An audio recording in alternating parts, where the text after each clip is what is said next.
Donc, je vous demanderai de vous présenter. Albert Bigelman, né le 1er novembre 1932 à Paris 12e. Donc, votre famille est originaire de Pologne? Mes parents, mon père et ma mère sont nés dans un petit village à côté de Varsovie, donc de Pologne évidemment. Sont venus en France vers les années 30. Puis, je suis né en 1932, donc je suis né 2 ans après leur arrivée. C'était simplement des ouvriers. Et je ne sais pas s'ils sont venus en France à cause des programmes de Pologne ou questions économiques. Ça, je ne l'ai jamais su et je ne le saurai jamais. Et votre enfance s'est passée à Paris? Je suis né dans le 12e, je me répète. J'ai passé toute ma jeunesse, jusqu'à le jour de ma déportation, dans le 20e arrondissement, à Ménilmontant exactement. J'y ai pratiquement passé toute ma jeunesse. Et en revenant de déportation, je me suis retrouvé à Ménilmontant aussi.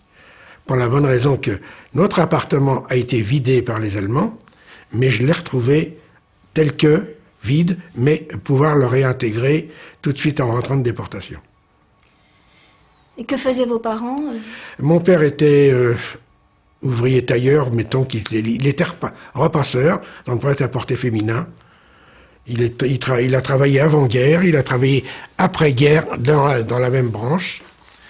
Et il en est mort à cause et du travail et de sa captivité qu'il a eue pendant 5 ans. Car mon père était prisonnier de guerre de 1939 à 1945. Et quel âge aviez-vous pendant la guerre, En 39, j'avais 7 ans. J'ai eu 11 ans et des poussières quand j'ai été déporté. Et je suis revenu, j'avais plus de 13 ans. Quels sont vos souvenirs de la guerre, de l'invasion allemande? J'ai vu les premiers Allemands montant la rue de Ménilmontant en juin 40. C'était deux Allemands, un en sidecar et l'autre en motocyclette. Ils sont passés devant moi et pendant au moins jusqu'à ma déportation, j'ai pratiquement pas vu d'Allemands. Vous avez un souvenir des lois de Vichy quand même? Bah oui, la première loi qui m'a concerné moi personnellement, ça a été le port de l'étoile. J'ai porté l'étoile puisque j'étais en âge. Mon frère, qui était beaucoup plus jeune que moi, ne l'a pas porté. Mais moi, je l'ai porté du commencement jusqu'à la fin de mon arrestation. Et pouvez nous raconter votre arrestation? D'abord, faut un peu parler de ce qui s'est passé avant. Donc les contraintes, les brimades, mais j'ai eu une chance assez fort jusqu'en 19... Faut vous dire aussi que j'ai été arrêté pendant la rafle du Veldiv. J'ai été arrêté le 17 juillet, mais relâché le lendemain même, pour la raison que mon père était prisonnier de guerre. C'est pour ça que, heureusement pour moi, que j'ai échappé à Auschwitz. Il y a eu une loi qui a dit, je ne sais pas d'où elle vient, est-ce Pétain, est-ce les Allemands, est-ce autrement, mais on n'a pas déporté les femmes de prisonniers de guerre et enfants, au départ. En juillet, beaucoup de gens ont été arrêtés, dans mon cas, et qui ont été relâchés. D'autres ont été arrêtés à cette même période, mais ont été gardés à Drancy pendant tout ce laps de temps jusqu'en mai 44. Et au moment de mai 44, il n'y avait plus de comment dirais-je, pas de privilège, tout le monde a été déporté ce jour-là. Mais pendant cette période entre 42 et 44, je suis resté à Ménilmontant, dans des conditions inhérentes aux Juifs, pas de sortie, enfin bref, toutes les lois anti-juives ont exercé à mon compte, mais j'ai eu une chance assez forte, c'est que j'ai eu à l'école où j'allais des professeurs et un directeur qui ont été extraordinaires. Je suis allé à l'école avec mon étoile. quand l'école faisait une sortie ou de non autorisé pour les juifs, le maître, à l'époque qu'on appelait, me faisait automatiquement enlever mon étoile pour que je puisse être avec tout le monde. Et pendant toute cette période-là, je n'ai jamais subi de brimade, à l'école entre autres. Est-ce que vous pouvez nous raconter la rafle du Veldiv? Bah oui, pour nous c'est assez spécial. La première nuit, le 16, nous avons su plus ou moins qu'il y aurait une rafle. Et ma mère a eu la présence d'esprit de ne pas ouvrir la porte. Ils sont venus nous chercher, mais ma mère a dit, on n'ouvre pas. Et à cette période-là, ils n'avaient pas ordre de défoncer les portes. Ils ne défonçaient pas les portes à l'époque. Donc ma mère n'a pas ouvert ce jour-là, le 16, et le lendemain, une femme de prisonnier de guerre aussi est venue dire à ma mère, tu peux ouvrir la porte, ils viennent te chercher, on relâche les femmes de prisonniers de guerre. Et le lendemain, ils sont bien venus.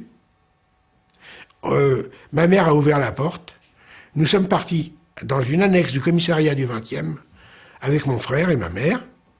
Nous y avons passé pratiquement la nuit. Et quand le policier en civil qui regardait les papiers d'identité a vu une photo de mon père en militaire. Et il m'a dit, où est ton père? Et j'ai dit, il était prisonnier de guerre. Il m'a dit, bon, tu peux prendre ta mère et ton frère et rentrer chez toi.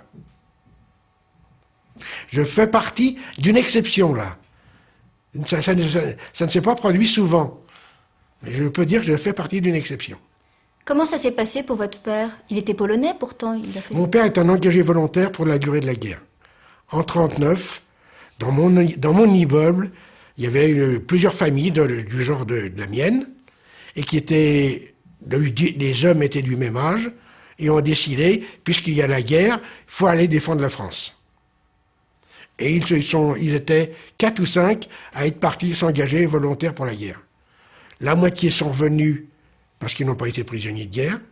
Quelques-uns ont été blessés. Mon père a été fait prisonnier de guerre et je ne l'ai pas revu avant 1945. Où est-ce qu'il a été emprisonné? Dans le Stalag 2B à Neustedt, je crois, ou une chose comme ça, en Allemagne. C'est un stalag de prisonniers de guerre comme tout le monde, hein, comme pour n'importe quel prisonnier. Donc vous êtes reparti chez vous le jour de la rafle? Oui, et je vous dis, je suis retourné à l'école le surlendemain, et il ne s'est rien passé, comment dirais-je, de traumatisant pendant cette période de 42 à février 44. Et je vous dis, je me répète, les brimades journalières, pas le droit de sortir, pas le droit de faire la queue, pas le droit d'aller au cinéma, tout ça, c'était notre lot et on s'y tenait. Il n'y a rien eu d'autre. Il faut que je dise une chose, ce qui est assez étonnant, c'est qu'à Ménilmontant, les actes antisémites à l'époque, il n'y en avait pratiquement pas. C'est étonnant. Je le dis à chaque fois que je le dis, on ne veut pas trop me croire, mais c'est vrai. J'ai été à l'école sans problème, mon frère a été à l'école sans problème, il n'a jamais eu de brimade ni pour l'un ni pour l'autre. C'est vrai qu'à l'époque, les professeurs les maîtres d'école étaient quand même des gens on ne peut mieux. Vous vous souvenez du nom de ce maître d'école? Oui, je m'en souviens de 2, et ça remonte loin, hein, je vous ferai remarquer. Monsieur Moreau et Monsieur Gobusso. Ça a été les 2 et que j'ai retrouvé en rentrant de déportation. Et quand je suis rentré de déportation, j'avais donc pratiquement plus d'1 an de retard, et ils ont fait tout leur possible pour que je redevienne au niveau. Ils se sont mis en 4 et ils ont réussi à me faire rééquilibrer, mais comme je n'étais pas doué pour les études à l'époque, maintenant je le suis, je n'ai pas été plus loin que le certificat d'études. À cause aussi, l'ambiance familiale qui voulait qu'on aille travailler, c'était un milieu très modeste, pas pauvre, mais très très modeste. Il a fallu que j'aille travailler, et mes parents n'étaient pas, comment dire, de gens qui pensaient que les études, ça valait la peine. Et donc le jour de votre déportation, ça s'est passé comment? Alors il s'est passé quand même pas mal de choses avant. Racontez. Je vous dis, j'ai été à ce moment, jusqu'en 4 février 1944, j'ai eu, je vous dis, ça a été. Enfin, pour l'époque, le 4 février 1944, ils sont venus et ils ont défoncé la porte.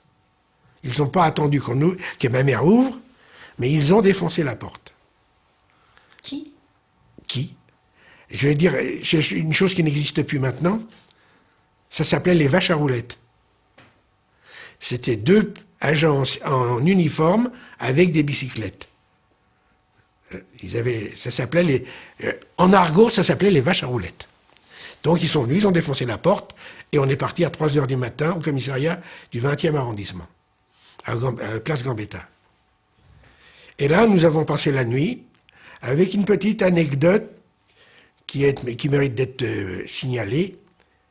On était là depuis quelques heures, et puis la Gestapo passe, vérifier, il y avait pas mal de gens au commissariat, et il vérifie la liste des gens arrêtés. Et il tombe sur le nom de Bigelman. Et ils disent au commissaire, enfin, à l'inspecteur, je ne sais pas qui exactement, ça c'est un nom allemand, on peut les relâcher.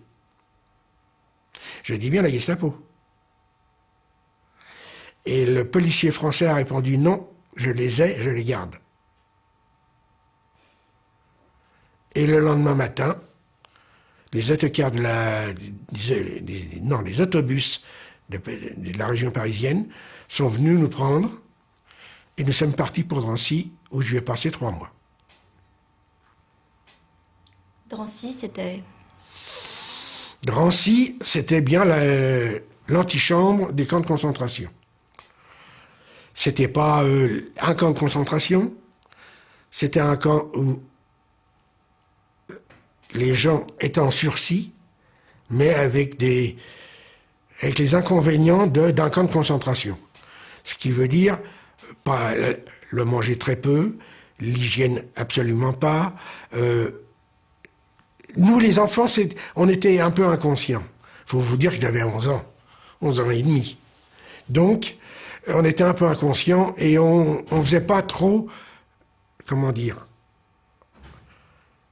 trop dramatiser la chose. On jouait, il nous arrivait de jouer, il nous arrivait de faire des bêtises,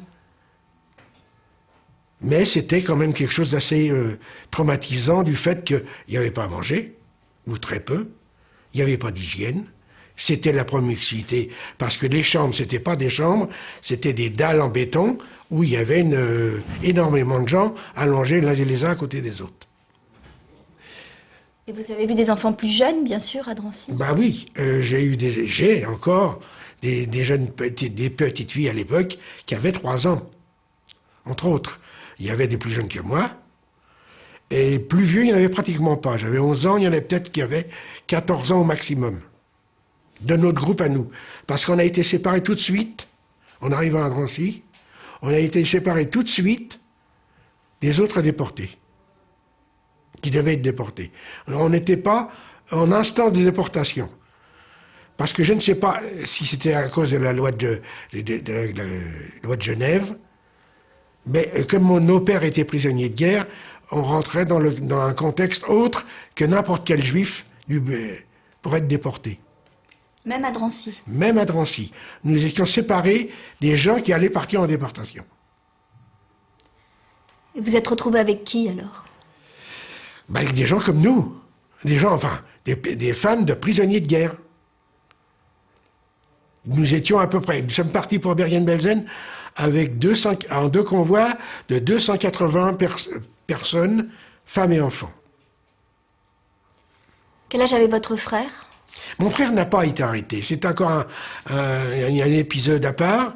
Quand on est venu nous arrêter, mon frère avait une bronchite. Et il avait beaucoup de fièvre. Et les deux agents de police n'ont pas voulu l'emmener au commissariat. Ils ont signalé qu'il fallait venir le chercher. Ils l'ont emmené à l'hôpital Rothschild, qui à l'époque était un hôpital d'internement pour les gens qui étaient malades avant d'être envoyés en déportation ou à Drancy. Et à ce moment-là, mon frère est parti à l'hôpital Rothschild. J'ai une tante qui était française qui s'en est occupée, qui a fait un contact avec une infirmière non juive de l'hôpital Rothschild, et j'avais une autre tante qui était déjà en zone non occupée, enfin en zone ex-libre. Et ces deux tantes se sont mis d'accord pour sortir mon frère de l'hôpital et de l'envoyer chez l'autre tante qui était en zone non occupée, qui était déjà occupée, mais qui s'appelait encore la zone libre. Et mon frère a échappé à la déportation. D'accord. Donc vous êtes pendant 3 mois avec votre mère à Drancy. Oui. Et puis Le 4 mai 1944, on est parti, je vous dis, en 2 convois pour le camp de Bergen-Belsen. Pourquoi Bergen-Belsen et pas Auschwitz? Je vous dis, c'est toujours cette même interrogation. Je ne sais pas si, pourquoi et qui a décidé ça. On suppose, mais on ne sait pas, c'est c'est Pétain qui ne voulait pas que les femmes de prisonniers, les femmes de prisonniers de guerre soient au même niveau que les autres. Mais je ne suis pas sûr de ça. On essaye de trouver la raison, et il y en a plusieurs. C'est la Croix-Rouge de Genève on était sous le joug de la Croix-Rouge de Genève, ou parce que, on ne sait pas. Ou alors, les SS voulaient garder les gens qu'ils pouvaient se servir pour des échanges. Et quand nous sommes arrivés à Bergen-Belsen, c'est bien ce qu'on nous avait dit. Vous serez peut-être un jour échangés contre des citoyens allemands. Enfin bref, il se pourrait que vous faites partie de ces gens-là. Et en fait, on n'a jamais été échangés. Et on a suivi la loi de tous les camps de concentration qu'il y avait en Allemagne.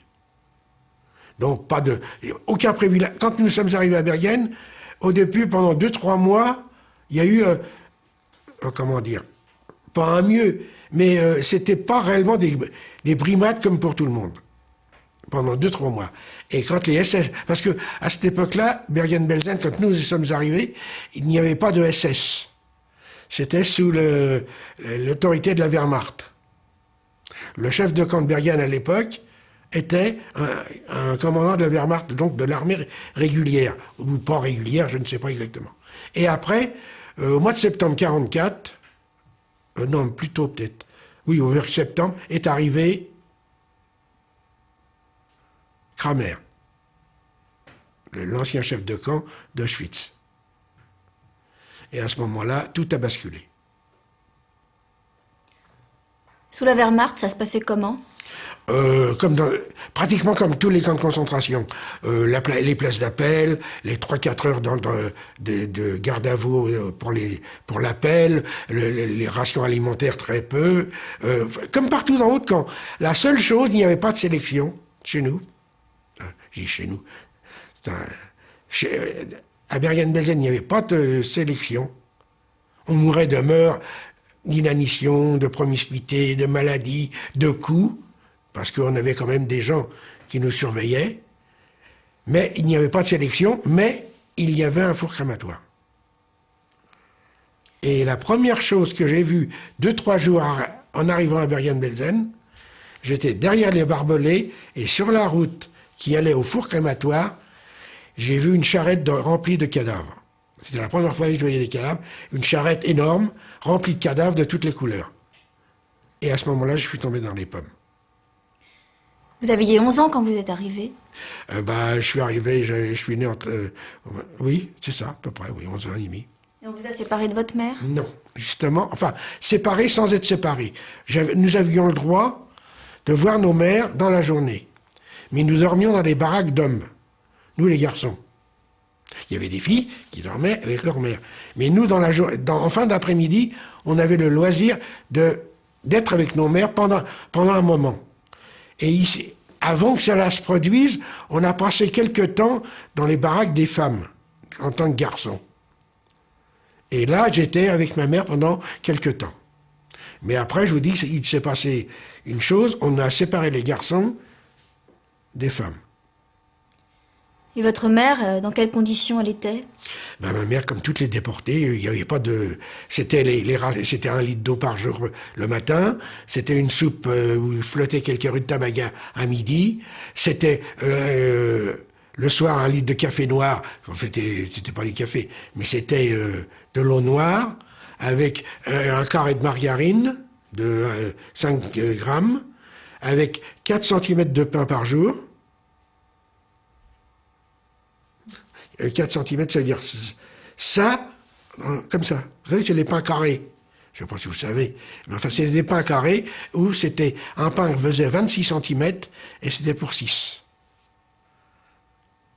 Donc, c'était ça, la ration quotidienne. Donc, on ne pouvait pas tenir le choc. Beaucoup ne l'ont pas tenu. Nous, nous avons eu la chance. Et puis, il faut que je vous avoue une chose. L'époux. Et l'époux, c'était à longueur de journée. L'époux, j'en ai mangé à quantité. Parce que la nuit, en dormant, il ne se gênait pas, l'époux. Et à cause d'époux, avant d'être libéré, j'ai attrapé le typhus. Et j'ai eu la chance, pendant la période où j'incubais le typhus, c'était juste à 2-3 jours avant la libération. Donc c'est pour ça que quand j'ai eu réellement le typhus, je me suis trouvé libéré par les soviétiques. Quand le camp était sous contrôle de la Wehrmacht, qu'est-ce qu'on vous faisait faire alors? Les femmes, les adultes travaillaient dans les commandos. Alors c'était des commandos de vêtements, des vêtements de cadavres, c'était des chaussures de cadavres, c'était des choses comme ça, du cuir, enfin, réparer les choses qui étaient irréparables. Et ça, les femmes étaient contraintes de faire ces commandos. Nous, les enfants, nous restions dans le camp toute la journée. On est rarement sortis du camp, on n'est pratiquement jamais sortis du camp.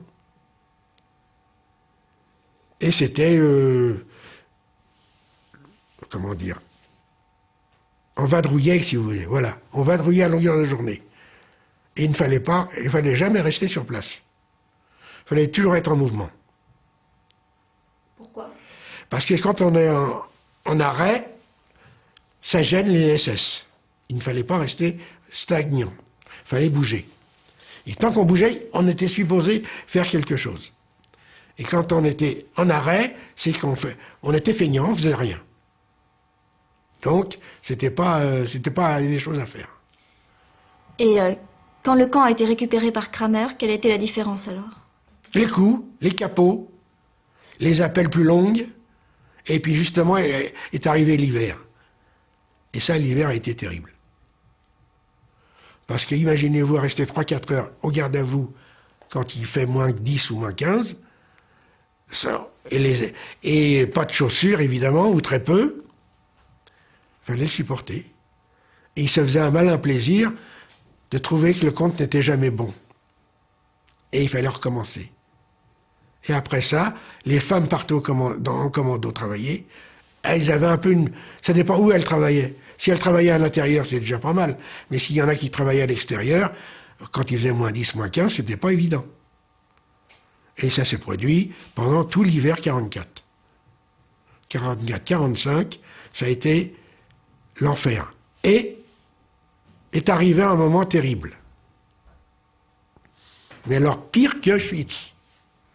C'est peu de le dire. Je ne suis pas le seul à le dire. Il y en a une qui l'a dit très bien. Et je me réfère à ce qu'elle a dit parce que c'était elle était plus jeune que moi, plus vieille que moi. C'est Madame Simone Veil. Quand elle nous a vus, quand elle est arrivée d'Auschwitz, elle n'a pas pu comprendre que les enfants pouvaient survivre. Mais ça a été l'horreur à partir de ce moment-là, à partir de, mettons, janvier 45. Janvier, même avant, un peu avant déjà, tous les camps étaient évacués et beaucoup de déportés venaient des autres camps chez nous. Chez nous, c'est une façon de parler, évidemment. Et ils étaient arrivés par convoi entier. Et on s'est retrouvés à un camp qui devait contenir à peu près 20 000 personnes. Il y en avait 70 000. Alors plus de l'eau, plus d'eau, plus de nourriture, plus d'hygiène, des cadavres qui jonchaient le sol partout. On enjambait les cadavres pour pouvoir circuler.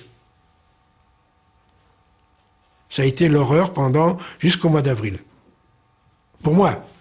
Parce que nous avons été évacués de Bergen-Belsen, toujours à cause des suppos qu'on allait peut-être échanger. On est parti en 2 trains, le 10 avril, et Bergen-Belsen a été libéré le 15. Nous sommes partis à peu près le 10, en 2 convois de train, et notre train a été libéré le 25 avril 1945 par les Soviétiques. Et au camp, vous avez pu parler avec des gens qui venaient d'Auschwitz? Non, parler non. On n'était déjà pas bien, nous. On était réellement dans le 30e dessous. Ils étaient pires que nous. Ils demandaient ce qu'on pouvait leur donner, nous, qui étions là depuis X temps. On n'en avait pas pour nous. On ne pouvait pas en donner aux autres. Ils arrivaient par convoi entier, décharnés, ne pouvant pas marcher. Nous, on n'était déjà pas bien. On était déjà décharnés. Mais je crois que j'ai vu pire que moi. Et je dis, et quand les Britanniques sont arrivés à Bergen-Belsen, ils ont trouvé 45 000 cadavres. Et ils ont été obligés d'employer les bulldozers pour me faire les fosses communes. Et je vous dis, c'était le lot de tous les jours, tous les jours, tous les jours. Et il ne faut pas oublier qu'il y avait encore les appels, et quand il y a des cadavres partout. Ils continuaient les appels Ah oui, pour nous personnellement, ça n'a jamais arrêté. Pour les déportés des autres camps, il n'y avait plus d'appels, il n'y avait plus de possibilité de faire des appels. Il n'y avait plus de place pour eux.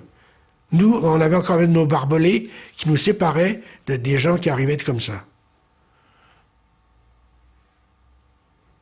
Et qu'est-ce qu'on pense de tout ça, de ces bourreaux, quand on a 11 ans? On ne pense rien. Honnêtement parlant, quand on a 11 ans, ou alors non, à 11 ans, on ne peut pas réaliser. On ne peut pas dire pourquoi ni comment, on est des enfants. Il ne faut pas oublier qu'on a une mentalité d'enfant. On voit, on se demande pourquoi, mais on ne réfléchit pas. Un enfant de 11 ans peut-il faire des comparaisons ou savoir quoi ou qu'est-ce? C'est pas possible. Les garçons ou les filles un peu plus vieilles, plus vieux, et encore, il n'y avait pas beaucoup plus vieux, je ne sais pas. Non, je pense, maintenant on est tous ensemble, mais personne ne se souvient de ça, de ce qu'ils pensaient à l'époque. On survivait, on essayait que le temps passe, on survivait, comment dire? Oui, on survivait. On ne pensait pas enfin, moi, personnellement, je ne pensais à rien d'autre, survivre. Et vous aviez des amis? Ah oui. Notre groupe était assez bizarre. C'était des femmes de prisonniers de guerre, je me répète, mais de 2 catégories. Il y avait les femmes qui ne parlaient que yiddish, dont ma mère faisait partie. C'était donc un clan de gens qui parlaient yiddish. Et il y avait les autres. Les autres, c'était des femmes d'officiers d'abord, du milieu bourgeois de la vieille France, réellement bourgeois, la bourgeoisie juive d'avant-guerre. Il y avait Madame Lorac, qui était, je ne sais pas si tout le monde la connaît maintenant, et elle est morte il n'y a pas longtemps. Il y avait Madame Christophe, il y avait des gens comme ça qui étaient des femmes d'officiers. Donc c'était pas le même milieu, et c'était pas la même façon de voir les choses non plus. C'était des intellectuels plus ou moins toutes. Et nous, notre clan à nous, qui étaient des femmes d'ouvriers, vous savez ce qu'il en est, des artisans, des repasseurs, des ouvriers à domicile, des gens comme ça, et qui pratiquement parlaient très peu le français, ne pouvaient pas se mélanger avec ces femmes-là. Quand après la libération, j'ai créé l'amicale de Bergen-Belsen, et que je l'ai fait sentir à ces filles Ils se sont dit, c'est vrai, on n'y pensait pas à l'époque, qu'il y avait deux clans. J'ai dit, oui, mais voilà, c'est le cas. Et c'était pas un milieu, des milieux qui se mélangeaient. Et tout le monde était traité de la même façon, pourtant. Ah, ça, aucun rapport, ça n'avait rien à voir. C'était simplement l'état d'esprit des uns et des autres. Mais les gens de ma mère, comme on dirait, c'était rationnel, les autres étaient plus intellectuels, ils envisageaient beaucoup de choses. Mais nous, ce qui est notre pensée primordiale, manger. Ça n'allait pas plus loin. On ne faisait pas des réflexions intellectuelles, ni nos mères. Tandis qu'elles, c'était un peu plus. Moi, je vous dis, c'était la bourgeoisie française de l'époque d'avant-guerre, et nous, c'était pas notre cas. Donc, bien séparés. D'ailleurs, ces femmes-là étaient des chefs de baraque, des chefs de chambre. Et nous, non. Nos mères, non. Ce qui ne veut pas dire qu'ils avaient un privilège autre que du titre. Mais c'est elles qui avaient la faculté de diriger les autres gens, quoi. Et il y avait des enfants de votre âge aussi? Oui, il y en avait pas. Oui, oui. Pratiquement tout ce que j'ai retrouvé après la guerre, tous ceux qui sont avec moi à l'amicale, ont pratiquement mon âge. 1 an de plus, 1 an de moins, 2 ans de moins. Et j'ai même, maintenant dans l'amicale, il est avocat, c'est le fils Lorac qui avait 3 ans. Qui est resté combien de temps? Pareil que nous. Pareil que nous. Et quand je lui pose la question, tu te souviens de quelque chose? Il me dit, qu'est-ce que je me souviens à 3 ans? Et il avait 3 ans. Et il est l'avocat de l'amicale maintenant. Vous vous souvenez pas de sa présence? Ah non, il ne se souvient pas de la mienne. Par contre, sa mère se souvenait bien de moi. Et moi, je me souvenais bien de sa mère. Mais lui, il se souvient de rien. Mais du fait que, comment dire, sa mère m'aimait bien, et ça crée des liens entre lui et moi. Et donc vers la fin, vous vivez un enfer dans ce camp-là? Oh, ça a duré des mois, même l'enfer, ça a duré, je vous dis, au moins jusqu'à de septembre à avril. Ça a été des mois très très longs. C'était réellement le... Je vous dis, même Simone Veil nous a dit, c'était pire que Auschwitz. De septembre à avril, c'était pire que Auschwitz. On voyait les choses, tandis qu'à Auschwitz, on ne voyait rien. C'est elle qui, lors de la création, de l'inauguration du monument de Bergen-Belsen au Père-Lachaise, il y a près de plus de 10 ans, elle nous a fait un discours où moi, j'en suis pas revenu moi-même, ce qu'elle a vu que moi, je ne pouvais pas imaginer. Parce qu'elle, c'était pratiquement une adulte, elle a 50 plus que moi. Donc, elle a vu des choses en arrivant que moi, je n'ai pas pu voir à l'extérieur. On était dans un enclos et on ne pouvait pas, nous, parce qu'elle est arrivée après, elle est arrivée au mauvais moment, au début 45, elle a vu des choses que j'ai vues petit à petit, moi. Mais elle a vu l'ensemble. Et elle a estimé, et ça j'ai été étonné moi-même, que ces périodes-là étaient pires qu'Auschwitz. Est-ce que vous vous souvenez que vous pleuriez? Non, je crois que je n'ai jamais pleuré. Je n'ai jamais eu même... La seule chose qui m'a frappé, c'est quand j'ai vu la première charrette de cadavres qui est passée devant mes yeux, je suis tombé dans les pommes. C'était la seule chose où je me souviens que j'ai été, comment dire, pleuré ou émotionné. Et après, les émotions sont parties... C'était du journalier, c'était du commun, ça ne nous étonnait plus. Et ça, moi, je sais que ça ne m'a fait aucun effet après. La seule chose qui me reste réellement et qui m'a réellement frappé, c'est quelque chose de banal pourtant, La première fois que j'ai été aux douches, on a eu le droit à une fois ou deux ou trois fois des douches. Je me suis trouvé nez à nez avec 200 femmes toutes nues. Et ça, c'est une image qui, pour un garçon de 11 ans et demi, ça fait de l'effet. Effet moralement, hein, entendons-nous bien. Et ça, c'est une image que j'ai gardée longtemps dans les yeux, et j'y repense souvent, parce que ça m'a... je sais pas, je peux pas trouver le mot, mais j'ai été... je dirais pas traumatisé, mais c'est quelque chose qui m'est resté. Et ça a été quelque chose d'étonnant pour moi, qui m'a réellement frappé. Mais par autre chose, non, parce que c'était du commun. Pas manger, pas rester en place, les appels, tout ça c'était du commun, c'était tous les jours. Et il fallait le supporter. Et on l'a supporté pour beaucoup d'entre nous. Nous n'avons même pas eu tellement de morts parmi les nôtres.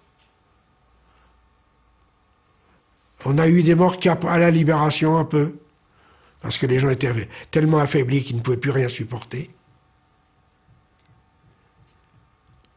Mais le commun des journées, il n'y avait rien, ça nous frappait même plus.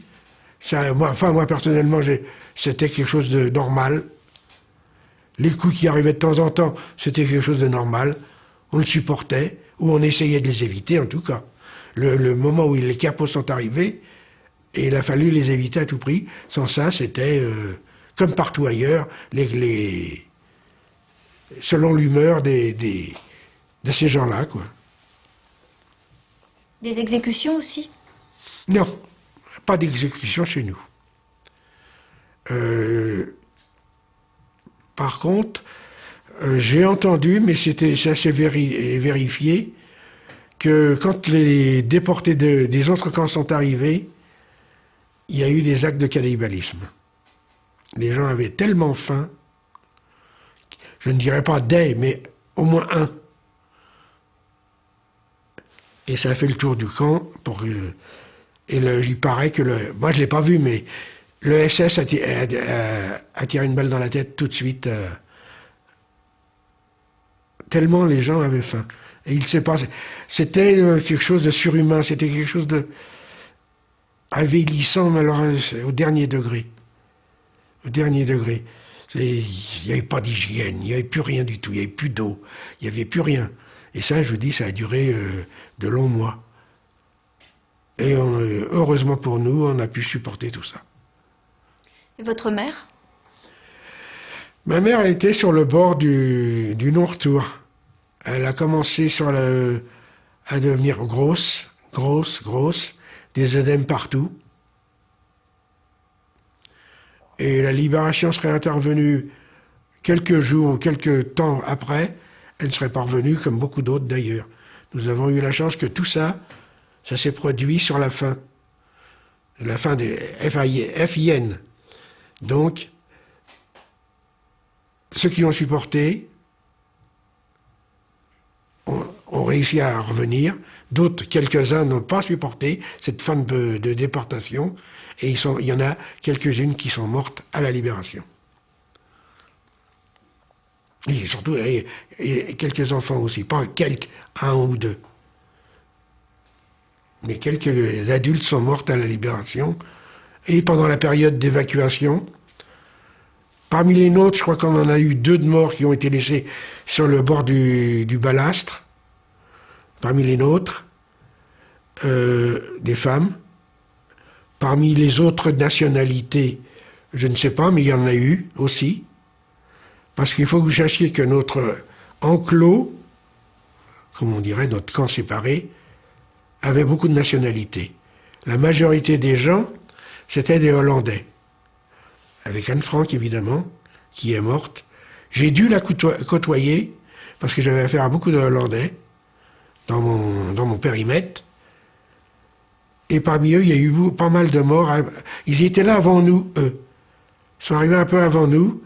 Et il y a eu quelques morts, donc maintenant je le sais, Anne Frank fait partie de cela. Mais on était dans le même endroit, Même petit camp, nous étions ensemble. Garçons et filles, amis alors de votre parmi les Oui, enfants. on était un petit groupe de garçons et de filles même, restions ensemble pratiquement tout le temps. J'ai eu du mal à les retrouver à la Libération, enfin en rentrant en France, mais nous étions quelques-uns, oui, à être ensemble tout le temps. Une petite dizaine, et ça a duré pendant toute la durée de la déportation. Depuis Drancy même, ça a été les mêmes pratiquement.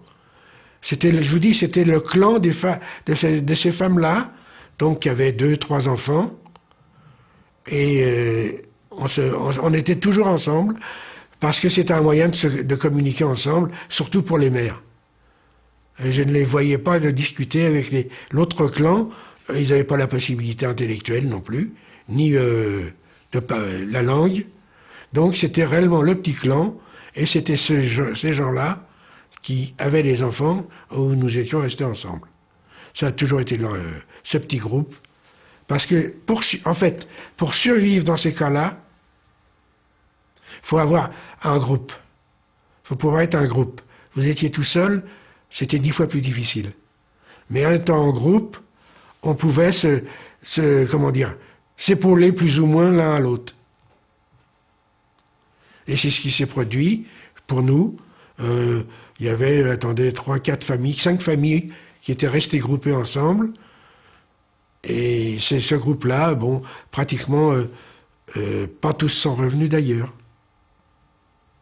Pas tous. J'ai la mère et sœurs qui est revenue d'un garçon qui sont restés là-bas, entre autres. Et puis une autre mère qui est restée aussi là-bas. Et les 2 garçons sont revenus tout seuls. Donc il y avait la barrière de la langue entre les 2 clans des mères, mais les enfants communiquaient ensemble. Les enfants, il n'y avait pas de problème, là, donc non. Quoique, c'était quand même 2 niveaux différents. Il n'y avait pas de relation suivie entre les 2 groupes. Mais c'était pas un problème. Nous avons eu même une fois, quelque temps, une personne qui a voulu regrouper tous les enfants pour pouvoir les occuper quand ils n'avaient rien à faire. Ça s'est produit. Ça s'est produit quelque temps, avant que les SS arrivent, évidemment. Et ces personnes ont essayé pas de nous faire des cours, mais de nous entretenir un peu intellectuellement, un peu d'histoire de France, un peu enfin, pour occuper l'esprit des enfants. Et ça a duré quelques semaines, tant qu'ils ont eu le droit, tant qu'on a pu. Et ça a duré quelques temps. J'ai appris beaucoup de choses en histoire à l'époque, pour moi personnellement. J'ai quelques petites choses comme ça qui me sont restées même maintenant. Et quand j'y repense, je crois que ça m'a fait du bien. C'était des internés? C'était déportés comme nous, des femmes de prisonniers. C'était des femmes de prisonniers qui, je vous dis, avaient un niveau intellectuel un peu plus conséquent que les nôtres, qui étaient instruites et qui pouvaient essayer d'enseigner quelque chose aux enfants qui était un peu éparpillé et un peu vagabonde. Donc ça nous a fait un peu de bien en fait. Et on avait même réussi à faire un jeu d'échecs avec je ne sais pas comment elles s'étaient débrouillées, ces braves dames. Et on a commencé un peu, comme on avait l'occasion de jouer à quelques parties d'échecs. Ça m'est resté, mais j'ai jamais été plus loin. C'est comme j'ai appris le hollandais, et malheureusement j'ai oublié tout. J'ai eu beaucoup de contacts avec les Hollandais. Je me souviens plus de quelle façon je pouvais m'exprimer avec eux, mais je sais que j'ai appris quelques mots, et pas mal, de hollandais qui m'ont servi à pas grand-chose après. Ou quand vous parliez en allemand? Non. Avec ma mère, j'ai toujours parlé yiddish, moi. Ma mère, pendant longtemps, même après la guerre, c'était la seule personne avec qui je parlais en yiddish, parce qu'elle avait des difficultés, même après la guerre, de parler français. Et d'abord, ma langue maternelle, ma langue de naissance, jusqu'à la maternelle, a été le yiddish. J'ai parlé yiddish en naissant. Il a fallu que j'aille à l'école pour que je perde un peu mon yiddish. Et tant que ma mère a vécu, elle a vécu jusqu'en 1969, j'ai parlé yiddish avec ma mère. Et depuis ce jour-là, j'ai pas pu après. Alors vous êtes évacué du camp à quel moment? Le 10 avril, nous sommes partis, je vous dis, en deux trains, chacun d'un côté, et nous avons vadrouillé pendant 15 jours, pratiquement, en toute l'Allemagne, en faisant des zigzags, en revenant, en repartant, selon la loi de la guerre, parce que quand les Alliés arrivaient d'un côté, ils nous faisaient partir de l'autre. Quand les Russes arrivaient d'un côté, ils nous refaisaient repartir. Donc on a vadrouillé pendant 15 jours en faisant des cercles pour pouvoir... Enfin, je ne sais pas ce qu'ils voulaient. Ils voulaient nous garder le plus longtemps possible. Parce qu'ils avaient toujours espoir qu'on pouvait servir à quelque chose. Nous étions moins décharnés que ceux d'Auschwitz qui arrivaient ou des autres camps. Donc ils espéraient quand même à un moment quelconque pouvoir se servir de nous. Mais ils n'ont pas pu. Et puis, un beau matin, on a vu les Cosaques arriver. On était tous dans le train. Bon, il y a eu des péripéties dans le train, mitraillés par les avions alliés, mis des drapeaux blancs sur les trains, quelques mitraillages d'avions qui ont fait des morts. Bon, et on est parti pendant 15 jours sans avoir à manger, sans avoir d'eau. Il fallait vivre sur le pays. C'est-à-dire qu'il fallait échapper du train, arriver à avoir quelque chose à manger à l'extérieur, remonter dans le train pour pouvoir le manger. Ça m'est arrivé, ça. J'ai sauté du train à un moment quelconque, je me souviens plus quand. J'ai été dans une ferme qui était au bord des voies. J'ai pris des pommes de terre crues, quelques oignons, et je suis remonté dans le train en croisant l'armée allemande sur mon chemin.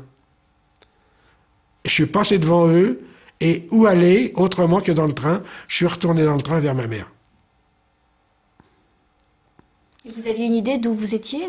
Ah, pas du tout. Pas du tout. En pleine campagne, il y avait envoyé des fermes, des maisons de temps en temps sur la voie. Et, comment dire, les SS n'étaient plus là pratiquement. Sur la fin, ils n'étaient plus là, il n'y avait que des vieux soldats de la Wehrmacht qui nous gardaient. Donc, on pouvait... Quelques-unes, des femmes d'ailleurs, sont parties, ne sont pas revenues. Mais nous, on était tellement faibles, et moi, je n'allais pas partir en laissant ma mère qui ne pouvait plus marcher. Donc, j'ai fait ce périple, et j'ai ramené quelques victuailles pour pouvoir subsister. Mais on n'avait pratiquement rien pendant une quinzaine de jours. Et quand les soviétiques sont arrivés, c'était pas l'armée régulière, c'était pas du gâteau, c'était pas des gens plutôt traumatisants qu'autre chose aussi.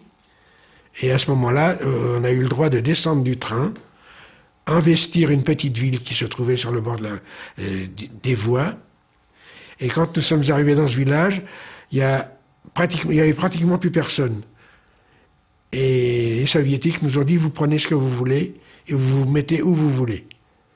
Donc la ville a été investie par les déportés, et chacun a pris ce qu'il pouvait pour subsister, et ça a été la razzia. Comment s'appelait cette ville? Trebitz. Ça se trouve, d'ailleurs j'y vais cette année en pèlerinage. Ça se trouve à l'est de l'Allemagne, qui est devenue l'Allemagne de l'Est. C'est au-dessus de Dresde. Non, au-dessus de... Oh là là, Leipzig. C'est à l'est de Leipzig. Et là, on a passé pas mal de temps. D'abord, quand on est arrivé, tout était ouvert. Et tout le monde s'est précipité sur la nourriture, ce qu'ils ont trouvé. Et ce qu'ils ont trouvé, ils l'ont mangé. D'autres ont survécu à cette razzia, et d'autres pas. Ma mère a manqué de mourir de ce fait. Elle s'était gavée de graisse d'oie avec des pommes de terre. Moi, j'avais pratiquement le typhus. Et ma mère s'était gavée. Et j'ai trouvé qu'un seul moyen pour la sauver, c'est d'enfoncer ma main dans sa gorge. Je lui ai fait ça, et c'est pour ça qu'elle est revenue. Mais elle m'a rendu l'appareil. Ce qui veut dire que le lendemain, je suis tombé malade pendant 6 semaines, avec 41 de fièvre tous les jours et le coma. Ça, c'était le typhus. Et ma mère, jour et nuit, a veillé sur moi. Le médecin qui était avec nous, qui était un Hollandais, qui n'avait rien évidemment, a dit à ma mère, si tu veux qu'il soit sauvé, j'ai pas de médicaments à te donner, les Russes n'ont pas de médicaments pour toi. Il y a une solution. Il faut que tu le laves 3 fois par jour. Le matin, le midi et le soir. Des pieds à la tête. Il faut qu'il soit propre comme un sou. Il faut qu'il guérisse. Qu'à seule condition, il guérira peut-être. Peut-être. Et j'ai été dans le coma pendant 6 semaines. Je n'ai pas été le seul, évidemment. Mais moi, mon cas personnel, ça a été ça.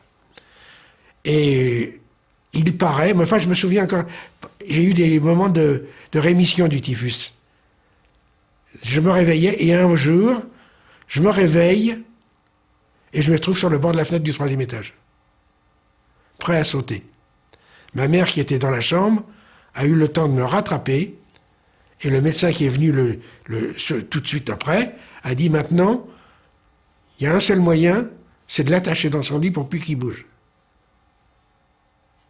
Et ce que ma mère a fait, et jour et nuit, ma mère m'a veillé, et elle n'a pas attrapé le typhus. Et à cause de ça, j'ai pu être guéri du typhus du jour au lendemain, et rentrer sur Paris après des péripéties autres. Comment vous expliquez cette présence d'esprit d'avoir mis la main dans la gorge de votre mère, enfin? Ah, vous m'en direz tant. Si vous me le dites, je veux bien croire. J'accepte. Je ne sais Pour pas. un enfant? Je ne sais pas. Je ne sais pas. Ça a été instinctif. Et c'est tout ce qui m'est venu à l'esprit. Parce qu'elle s'étouffait, Oui, c'était fini, quoi. Ben, et puis, il ne faut pas oublier elle avait des jambes comme ça. La figure, c'était pareil. Le corps était pareil. C'était des œdèmes. Et s'il avait été resté au camp, j'ai vu des déportés dans ce genre-là, qui 2-3 jours après étaient morts. L'eau étouffait tout. Donc, 2-3 jours plus tard, si ça n'avait pas été la libération, je ne crois pas que ma mère aurait pu résister. Et donc, dans cette petite ville, pendant 3 semaines, vous avez la fièvre? Non, 6. 6 semaines. 6 semaines. Et je me souviens de rien. Il n'y a que le premier jour, je me souviens, les 2 premiers jours de la libération. Le premier jour, je sais que je descends tout seul en ville, du train, ma mère me suivant après, je rentre dans une épicerie, qui était une épicerie, j'étais déjà malade pratiquement, je prends un chapeau de forme, une pipe et une canne et je vais me promener.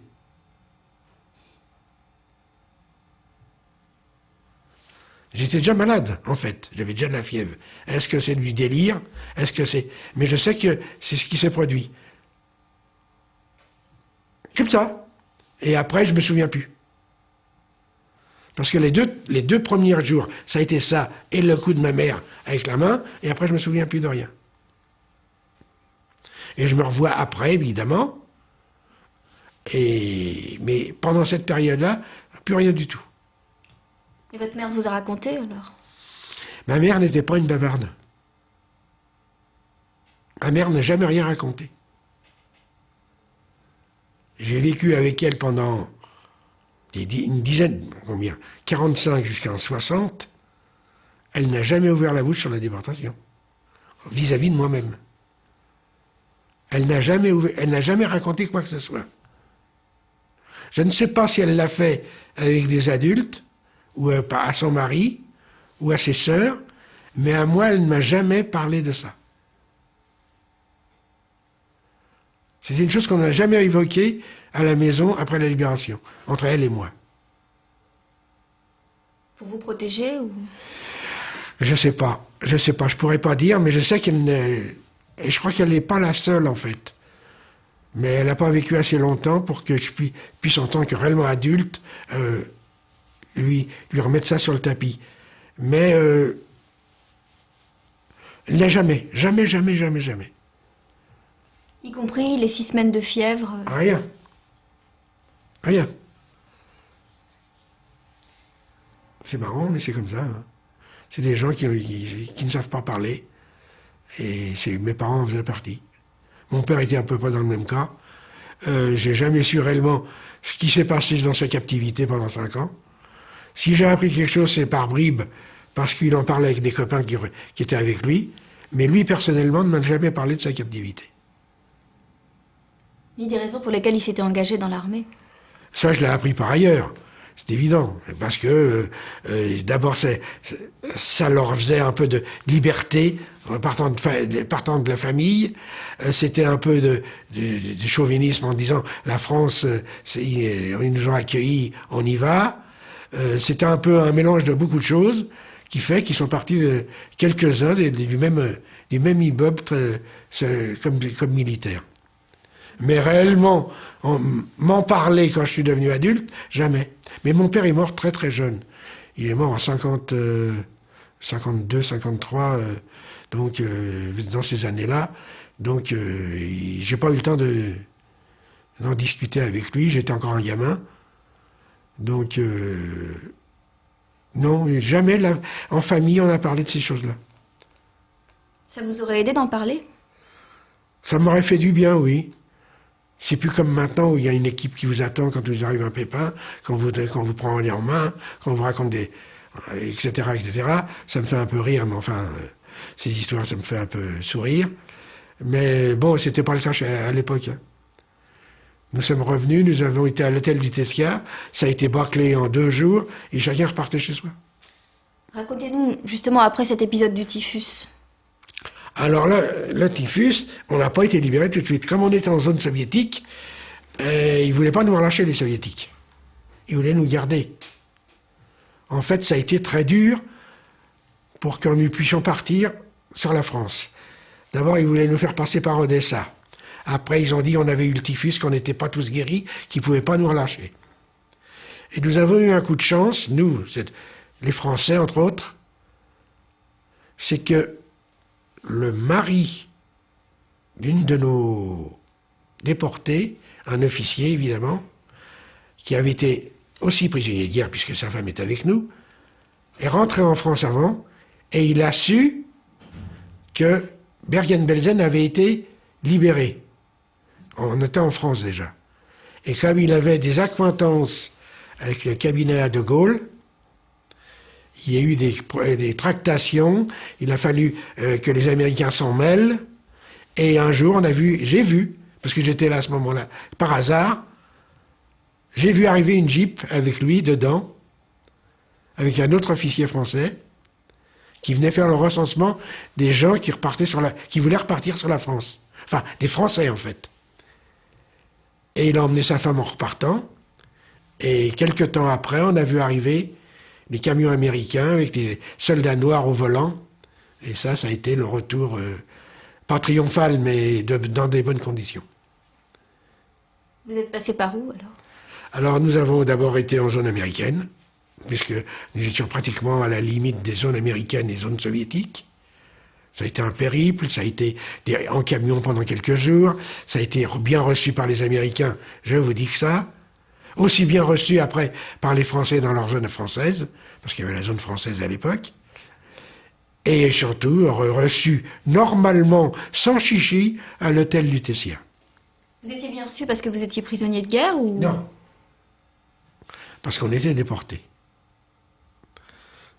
Les Allemands, les Américains n'ont pas su comment nous faire plaisir, et les Français, quand on arrive en zone française, ça a été la même chose.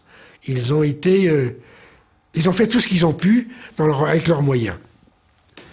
Et je n'ai rien à redire sur les Américains, ni sur les militaires français de l'époque. Ils ont fait tout ce qu'ils ont pu, je vous dis, avec leurs moyens qu'ils avaient, parce que ça a été un déferlement. Il fallait pas oublier qu'il y avait 1 million de prisonniers de guerre qui rentraient aussi. Donc, c'est pas été très très facile pour eux. Quand vous dites sans chichi au Lutetia, ça veut dire... Ça veut dire que quand on arrivait, on passait devant l'administration militaire, on faisait une visite, on nous donnait à manger, et la première nuit, je l'ai passée à l'hôtel Lutetia. Parce qu'on était, bon, ça s'est goupillé comme ça. On a passé la première nuit. Le lendemain, on a fini nos visites. On a reçu un peu d'argent. On a reçu les cartes de transport. On a reçu des tickets de métro pour rentrer. Et il a dit, qui veut rentrer chez soi? Qui peut rentrer? Moi, j'ai pu. Je savais que j'étais pas loin. Je suis rentré à la maison. Avec votre mère? Avec ma mère.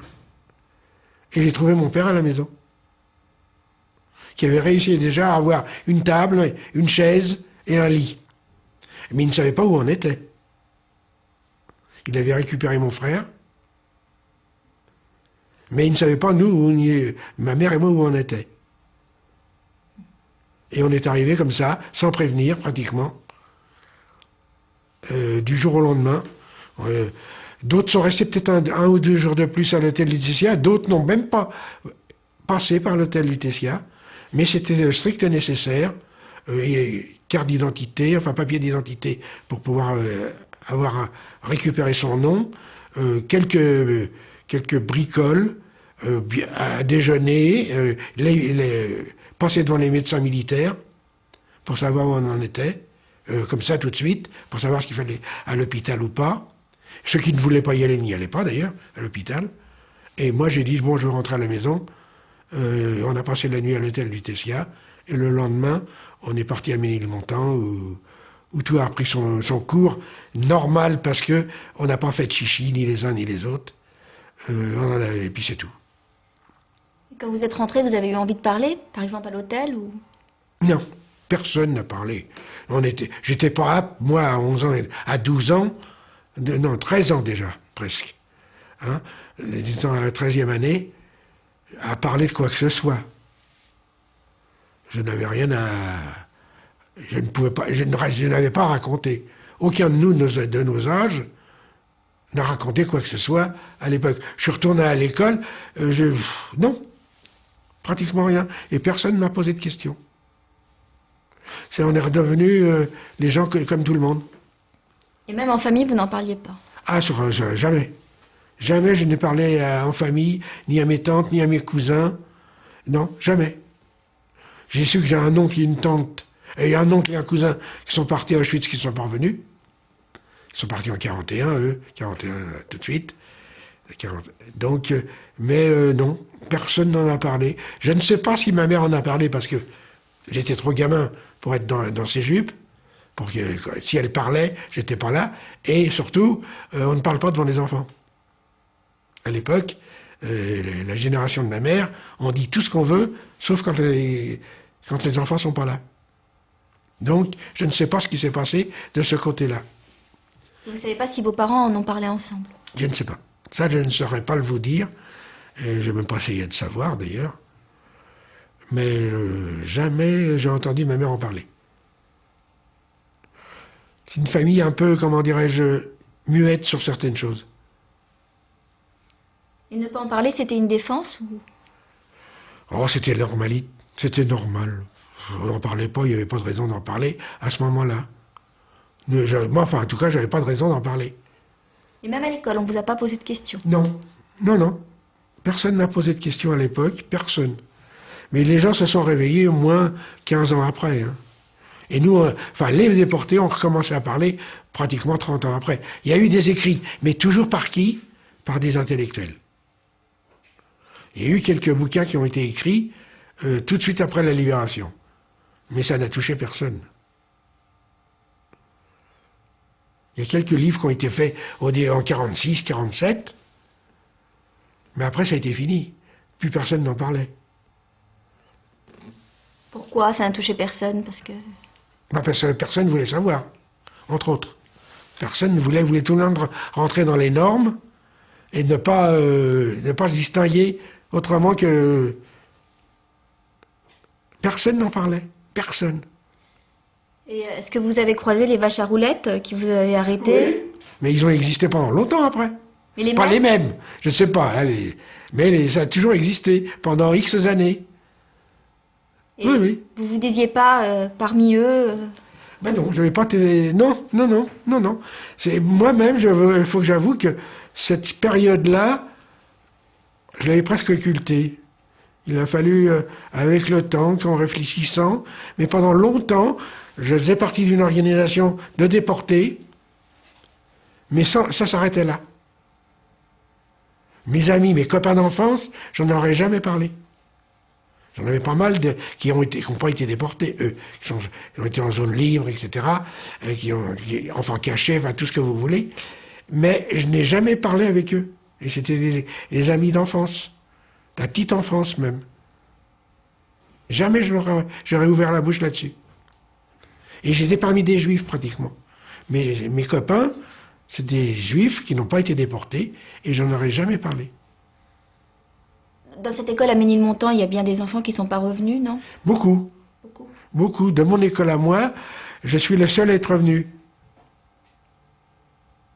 Et c'était des quartiers avec beaucoup de juifs polonais, des juifs russes, des juifs des pays de l'Est. Beaucoup. C'était un quartier très enjuivé, comme on dit aujourd'hui. Mais beaucoup. Et pratiquement personne n'est revenu. Et malgré cela, on n'en parlait pas. Et on n'en parlait pas. Non, non. Dans mon immeuble, il y avait une personne qui avait été déportée à Auschwitz en 43, fin 43. Elle-même avait son numéro. Jamais on n'en a parlé ni les uns ni les autres. Je ne sais pas si ma mère et elle, qui étaient d'avant-guerre, puisqu'ils habitaient le même immeuble, n'a parlé de quoi que ce soit. Je ne crois pas. Parce que le fils de cette femme et la fille, même eux ne savaient rien réellement sur la déportation d'Auschwitz. Ils sont encore vivants, les deux enfants, puisqu'ils ont mon âge. Mais jamais je les ai entendus parler de ça. En fait, à l'époque, c'était tellement horrible ce qu'on avait vécu. Comment le transmettre? On n'avait pas les pensées pour le transmettre. Bon, maintenant, avec le temps, on a su parler. Mais sur le retour, c'était tellement impensable les choses qu'on a vues. C'était tellement horrible qu'on ne pouvait pas ouvrir la bouche avec ça. Dire comment le dire aussi. Avec quels mots? Parce que les mots n'ont aucun sens. Les images, les mots ne remplacent pas l'odorat. Et quand vous n'avez pas l'odorat, vous n'avez rien. Quand vous sentez les odeurs de cadavres et de la puanteur, si vous ne les avez pas dans le nez, vous ne pouvez rien ressentir. Les images et les paroles, c'est pas suffisant. Moi, ce qui m'a frappé le plus, c'est les odeurs. Les odeurs de cadavres. Et ça, je l'ai gardé toute ma vie dans le nez. Et ça, la personne qui n'y a pas été ne peut pas ressentir ça. Parce que les images, c'est abstrait. Les paroles, ça s'envole. Mais l'odeur, ça reste. Et l'odeur, c'est pire que tout. Et vos amis qui ont été des enfants cachés vous ont parlé de ce qu'ils ont vécu, eux? Non, non plus, mais ils n'avaient rien à raconter parce que c'était presque la normalité. Ils allaient à l'école, ils mangeaient raisonnablement, ils manquaient peut-être les parents, peut-être, mais ils étaient soit avec une tante, soit avec des gens qui les aimaient bien, ou soit dans les organismes de l'OSE. Moi, j'ai un cousin qui est enfant caché, qui a été à l'organisme de l'OSE. Malheureusement, à part les parents, le reste était normal d'un enfant. Raconter quoi? Qu'ils ils étaient dans des châteaux ou chez des gens, c'était banal. C'était traumatisant pour eux, je dis pas. C'était très terrible pour eux parce qu'ils avaient peur à leurs parents, mais question physique, non. Donc vous revenez, vous ne parlez pas et vous allez jusqu'au certificat d'études? Oui. Je travaille, évidemment. Je travaille dans le métier commun à tous les juifs de l'époque, dans le prêt-à-porter, jusqu'à l'âge de 55 ans. je me marie, j'ai une fille qui a 43 ans bientôt, j'ai des petits-fils. D'accord? Bon, c'est une vie normale, pratiquement, après. Jusqu'au jour où je prends ma retraite à 55 ans, et je me dis, ça suffit pas. Ma femme me dit, tu te prends la retraite jeune, c'est vrai, j'avais 55 ans, mais elle me dit, il faut que tu fasses quelque chose qui sorte de l'ordinaire, qui soit quelque chose qui soit valable pour tes petits-fils ou pour ta fille. Et je commence à en parler à ma fille. J'en avais déjà parlé un peu à ma fille quand elle était en âge de un peu comprendre. J'avais des tas de bouquins, elle s'est mise au courant, je lui en ai un peu parlé. À quel âge vous lui en avez parlé? Elle avait quel âge? Elle avait entre 12 et 14 ans. J'ai commencé à lui glisser de temps en temps, quand on faisait voir quelque chose, elle dit, tu sais, là c'était comme, j'étais là, bref, vous voyez, j'allais pas franco, mais par petites touches. Bon, maintenant, c'est pas un problème. Mais mes petits-fils, j'ai été plus dur avec eux. D'abord parce que j'ai des garçons. J'ai mis les pieds dans le plat avec eux. J'ai été directement en leur expliquant ce que c'était. Et les livres, et les images, et les films que j'ai voulu qu'ils voient, et la parole que je leur donne. J'ai été un peu plus dur avec eux, mais bon, j'ai pas été dur avec ma fille, j'ai pas osé. Et vos petits-fils, vous avez voulu qu'ils voient quoi comme film, par exemple? Tous. Tous. Tout ce qui concerne. Et je leur manque pas de leur dire ce que je vous ai dit à vous, les cadavres, etc., etc. Ils le sont de toutes les cérémonies que je peux faire. À quel âge vous leur avez parlé? Mon aîné, il a 16 ans. Le petit, il a 9 ans. Même le petit, je le ménage pas. Parce qu'il faut qu'alors maintenant, que si nous, on est sur la pente descendante, pratiquement tous, hein, on a tous au minimum, on a 70 ans au minimum. Les plus jeunes, c'est ça. Hein? Et bon, il y en a quelques-uns qui ont encore 60 ans, 65 ans. Pas beaucoup, il y en a 3 ou 4. Mais la majorité, maintenant, chez nous, les plus jeunes, c'est 70, 72 ans. Donc, il ne reste plus beaucoup de temps. Bon, il faut que nos petits-enfants, puisque beaucoup des enfants n'ont pas su non plus. Beaucoup des gens de chez nous n'en ont pas parlé à leurs enfants. Ils n'ont pas voulu. Et ça s'est reporté, en fait, sur les petits-enfants. Les petits-enfants sont plus au courant que leurs parents à leur âge. Vous pensez qu'ils en souffrent plus, finalement, les petits-enfants? Qui, les petits-enfants? Non, ils le prennent autrement que les enfants. Il y a la distance déjà. Il y a 60 ans déjà, donc c'est une chose réelle, c'est leur grand-père ou leur grand-mère qui ont subi, mais il y a 60 ans.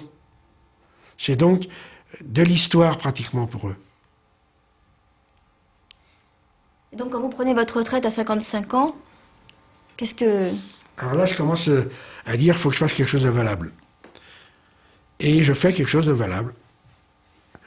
Je me mets en rapport avec des gens qui arrivent à faire quelque chose. Et je mets en route le monument du cimetière du Père-Lachaise concernant le camp de Bergen-Belsen. Je crée l'amicale de Bergen-Belsen. J'interviens énormément dans les collèges et lycées. Moins les lycées que les collèges. Pourquoi? Parce que j'ai pas... j'ai été 2-3 fois dans des lycées, mais j'ai pas l'occasion, j'ai beaucoup plus l'occasion des collèges. Donc, quand on me demande dans les collèges, je vais au collège, dans les collèges. J'ai fait une fois la fac de droit de Créteil. Et j'ai fait une fois au Languedoc, à Clichy. Mais j'aime pas les questions qui me posent les grands. Et Dieu, où il était? Et pourquoi la religion? Et je ne peux pas répondre à ça. Quelle est votre position, vous, par rapport à la religion? Aucune. J'ai pas de religion. Vos parents non plus? Ils n'en avaient pratiquement pas. Ils étaient juifs, faisaient ce qu'il fallait. On mettait les fichus la tête vendredi soir, ma mère. Allait à la synagogue Yom Kippour, et quand il fallait, mais ça s'arrêtait là. Moi, avant-guerre, je ne savais pas ce que c'était d'aller à la synagogue. Je savais que j'étais juif, évidemment, parce qu'en parlant yiddish, on n'y échappe pas. Mais moi, la religion et le Dieu, je suis désolé. Je ne veux pas froisser qui que ce soit ici, mais le bon Dieu, il peut rester où il est. Et la religion encore moins. Je suis un athée, un juif athée. Et donc vous n'aimez pas qu'on vous pose le problème de Dieu, quoi. Ah mais si, moi je réponds textuellement, le Dieu, ça pour moi, il n'y en a pas. Je veux bien que tout ce qu'on veut, mais quand quelque chose peut permettre 6 millions de morts, dans les conditions qu'ils ont été tués, non, pour moi, ça veut rien dire. Bon, il y en a d'autres pour qui la religion ont été, comment dire, un bien pour pouvoir supporter tout ce qu'on veut. Pour moi, ça n'a pas été le cas. Mais ça ne les a pas empêchés, malgré leur religion, de penser à la chambre à gaz.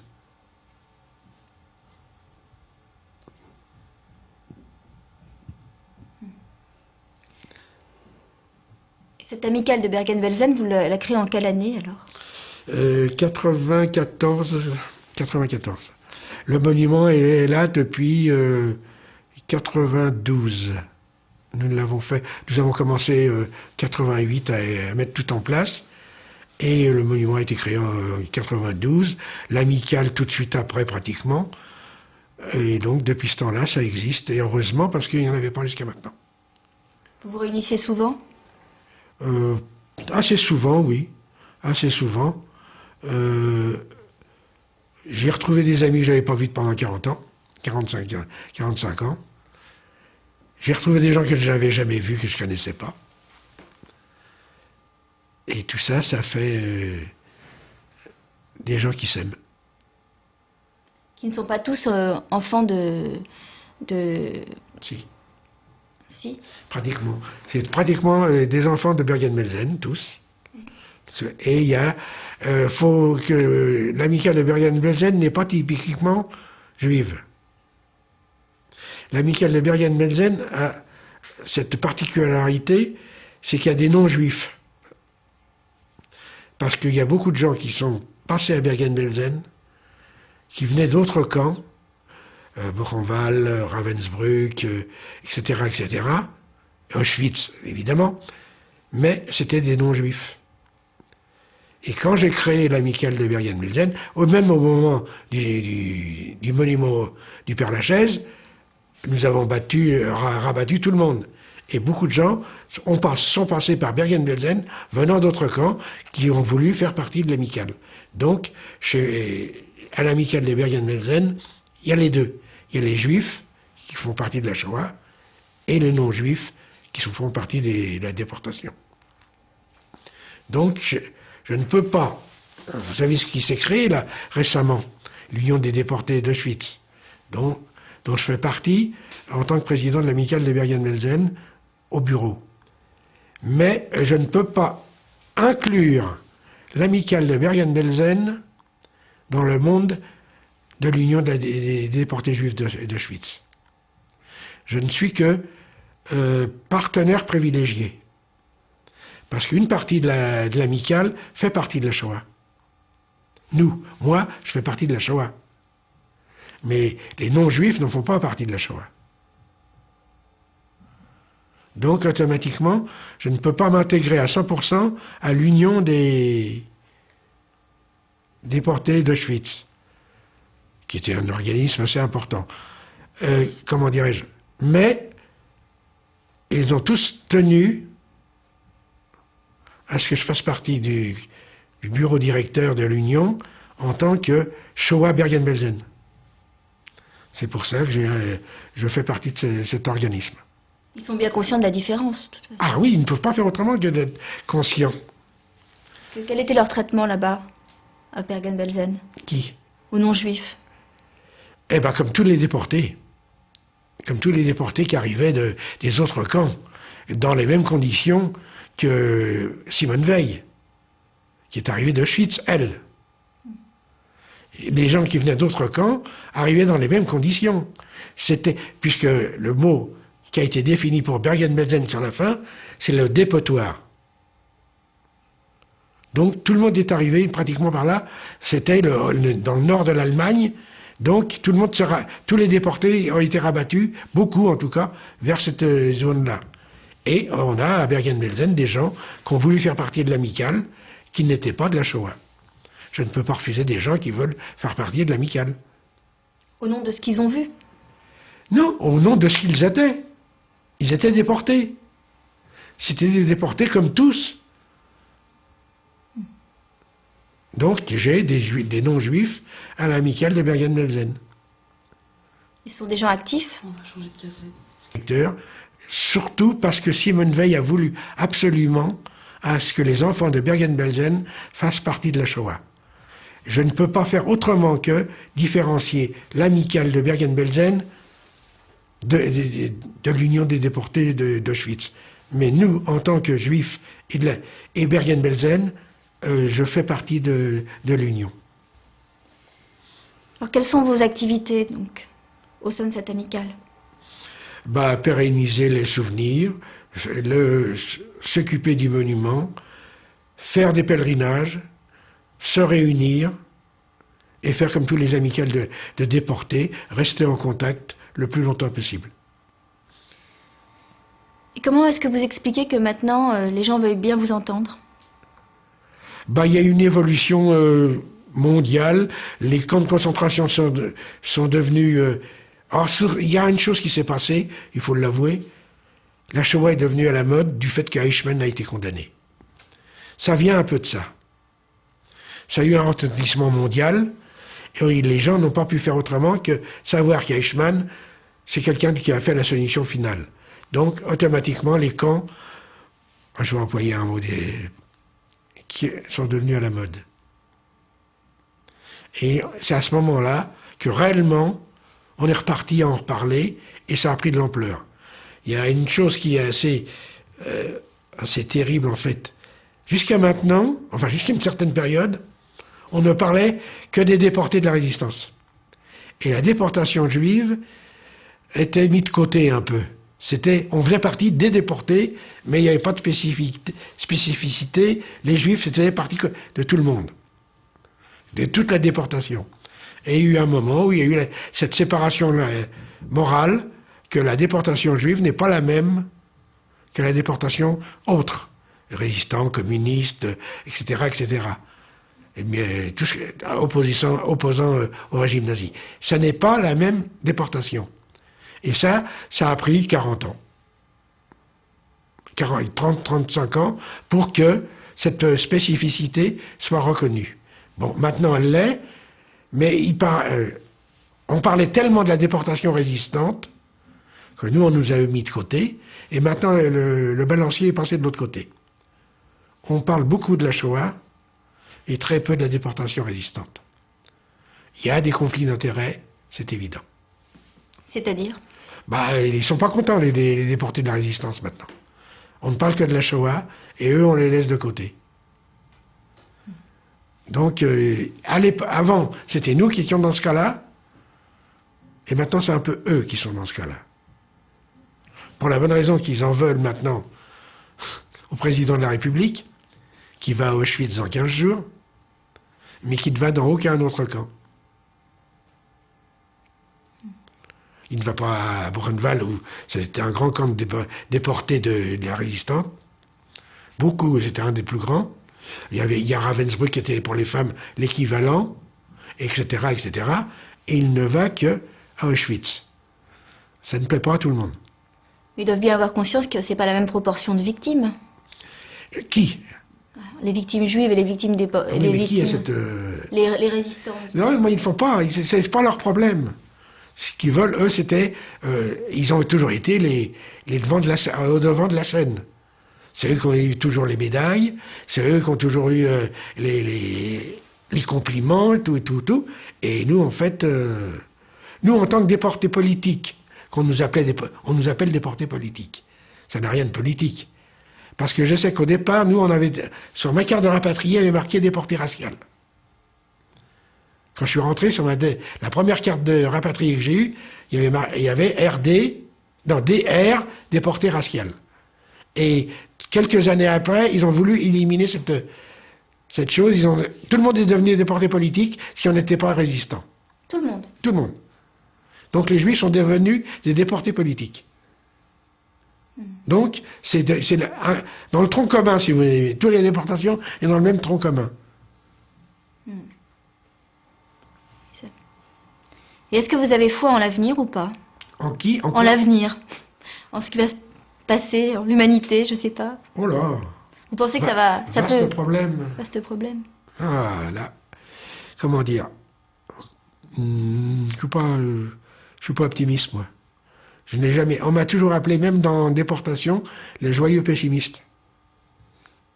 Alors, Pourquoi vous étiez... Parce que je savais que c'était pas drôle, mais je disais toujours, et ils s'en souviennent encore, tous ceux qui étaient avec moi, on allait au château, dans un château. On partait en Allemagne dans un château. On allait à Pitchepoy, mais pas dans un camp de concentration. Donc, j'étais le joyeux pessimiste. Donc, je le suis resté. Je ne pense pas que ça fait quelque chose de... Non. Je ne vois pas l'avenir en rose, moi. Je ne peux pas le voir en rose. Enfin, personnellement. J'espère que ça ne se reproduira plus, cette chose-là. Quoique ça s'est déjà fait. Dans plusieurs endroits comme ça. Et donc, bon, non. Non, ça se reproduira d'une autre façon. Pas pour les Juifs, peut-être. Pour d'autres peuples, pour d'autres gens. Pour les Juifs, peut-être un jour aussi. Peut-être qu'il va savoir. Hein? Mais non. Je ne suis pas tellement optimiste, moi. Et ça, ma femme vous dira, c'était toujours le mauvais côté de la chose, toi. Qu'est-ce qui vous a décidé d'écrire? Parce que vous avez décidé d'écrire. C'est que moi, je n'avais pas envie d'écrire. Je n'avais pas envie du tout. J'ai attendu tellement longtemps que on pouvait s'en passer. Tellement d'écrits ont été faits que je n'apporte vraiment pas trop de nouveautés. Et on m'a obligé pratiquement, on m'a dit, pour tes petits-fils, pour les gens que tu aimes, pour que ça reste pour plus tard, pour ta descendance, fais-le. Et j'ai eu des gens autour de moi qui ont insisté, des gens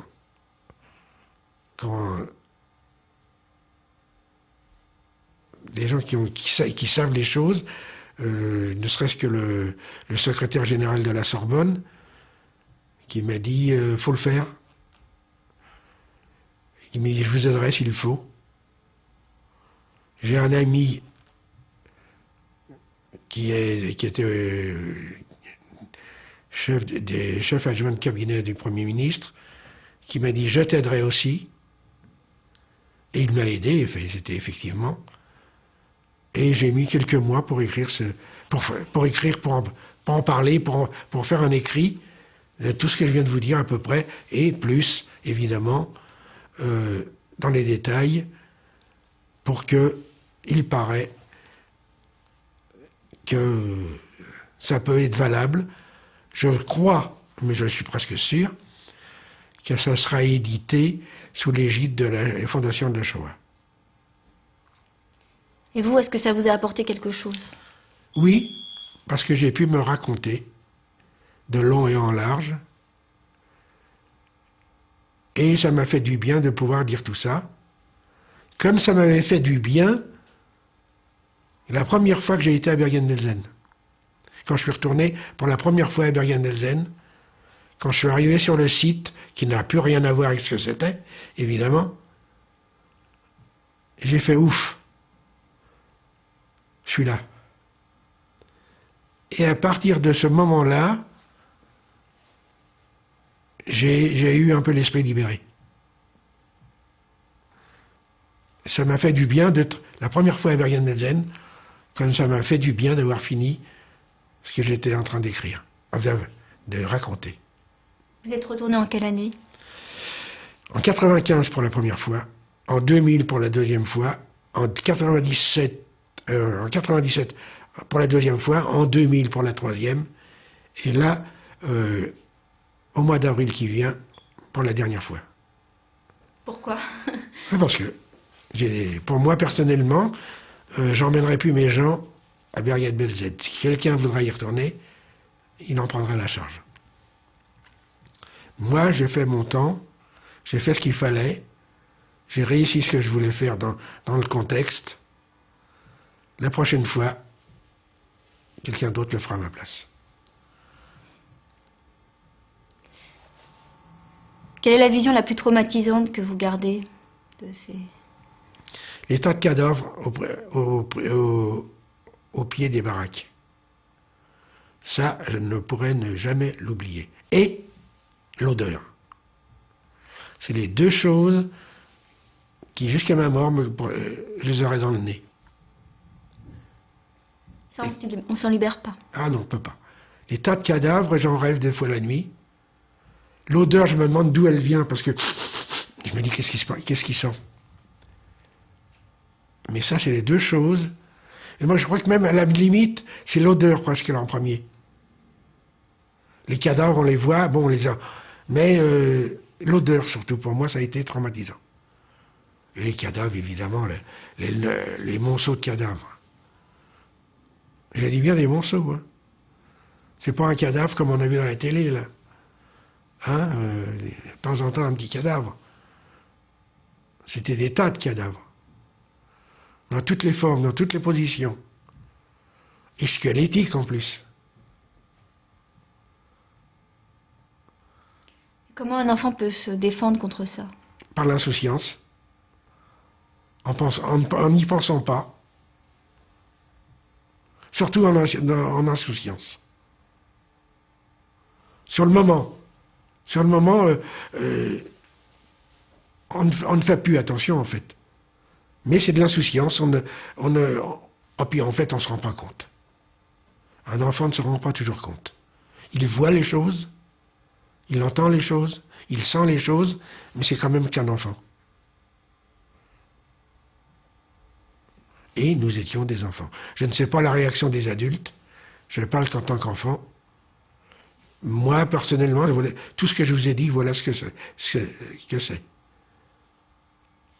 Et vous n'avez jamais parlé avec des adultes qui ont vu la même chose que vous? Non. Si, maintenant, puisque comme ça. Mais pendant longtemps, non. Ma mère m'en a jamais parlé, j'en ai jamais parlé à ma mère. J'en ai jamais parlé même avec les déportés que je côtoyais, qui n'étaient pas de Bergen-Belsen. J'en ai jamais parlé. Parce que depuis une vingtaine d'années, je côtoie pas mal de déportés dans les associations. Jamais j'en ai parlé. Je n'ai jamais parlé avec les gens d'Auschwitz de ça non plus. C'est même pas la peine. En fait, soyons logiques, c'est pas la peine qu'on en parle entre nous. C'est pas la peine. Ça rime à rien. Sans raconter, on a tous vécu la même chose, plus ou moins. Parler de quoi? De ce qu'on a vu tous? C'est pas la peine. Merci de nous en parler en tout cas. J'essaye. Je ne sais pas si je suis arrivé. Je ne sais pas si ça... Comment dire? Si ça va servir à quelque chose. Mais bon, c'est fait. Vous allez ajouter quelque chose?